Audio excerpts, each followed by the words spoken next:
नमस्कार मित्र, आपण महाबलीपुरममधल्या एका अतिशय महत्त्वाच्या अशा स्थळाजवळ उभे आहोत। माझ्या मागे बघता हा कृष्ण मंडप आहे आणि ह्या कृष्ण मंडपामध्ये महाभारतातील एका प्रसिद्ध अशा कथेचं किंवा प्रसंगाचं वर्णन करण्यात आलं आहे।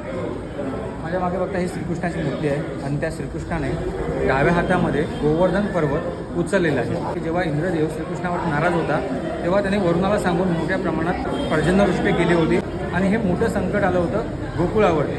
तेव्हा श्रीकृष्णाने इंद्राचं आणि वरुणाचं गर्भहरण करण्यासाठी आपल्या डाव्या हातावरती गोवर्धन पर्वत उचललेला होता आणि त्याचं चित्र आपल्याला ह्या शिल्पपटामध्ये बघायला मिळतं। डाव्या हातावरती गोवर्धन पर्वत उचलून धरला आहे, त्याचा उजवा जो हात तो वरदहस्तेमध्ये आहे आणि त्याच्या आजूबाजूला गोकुळातल्या गोपगोपिका दिसत आहेत। त्यांच्या डोक्यावरती दुधाने भरलेले हंडे आहेत। एका राखण्याच्या खांद्यावरती एक लहान बाळ बसलं आहे, वरती आपल्याला एक गोमाता दिसते आणि हाच प्रसंग पुढे बघत आलो तर इथे बघा, तर इथे एक मूर्ती दिसते, त्याच्या हातामध्ये कुऱ्हाड आहे बघा।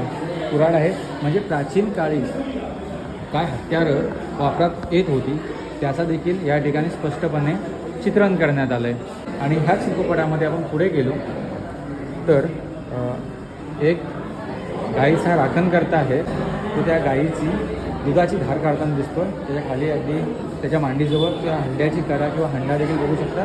ती गाय त्या वासराला प्रेमाने साठते आहे, तर त्याचं देखील चित्रण उत्तमरित्या या ठिकाणी करण्यात आलं आहे। पूर्वीच्या काळी ज्या गोपिका डोक्यावरून भार वाहून नेत असत त्याचं देखील चारा किंवा भार असू शकतो, त्याचं चित्रण इथे करण्यात आलं आहे। खाली हातामध्ये दुधाची दह्याने भरलेल्या मडक्याची शिकंजी आहे, तो गुराखी या ठिकाणी बासरी वाजताना दिसतो, म्हणजे त्या काळातल्या वाद्याचं देखील चित्रण या ठिकाणी करण्यात आलेलं आहे। आणि हे सर्व मूर्त्यांच्या चेहऱ्यावरील आपल्याला भाव पाहिले तर ते आश्चर्यचकित झाल्यासारखे आपल्याला या ठिकाणी दिसून येतात। तर ही जी लेणी आहेत मित्रांनो, साधारणतः 6व्या ते 9व्या शतकादरम्यान पल्लवांच्या राजवटीत घडवण्यात आली होती आणि इतकी अर्थपूर्ण लेणी आहेत आणि आज देखील ही लेणी सुस्थितीत आपल्याला या ठिकाणी बघायला मिळतात। जर आपण महाबलीपुरमला आलात तर कृष्ण मंडपाला आवर्जून भेट द्या आणि हा सर्व प्रसंग एकदा आपल्या नजरेत घालून घाला, जेणेकरून आपल्या प्राचीन शिल्पकलेची, प्राचीन संस्कृतीची आपल्याला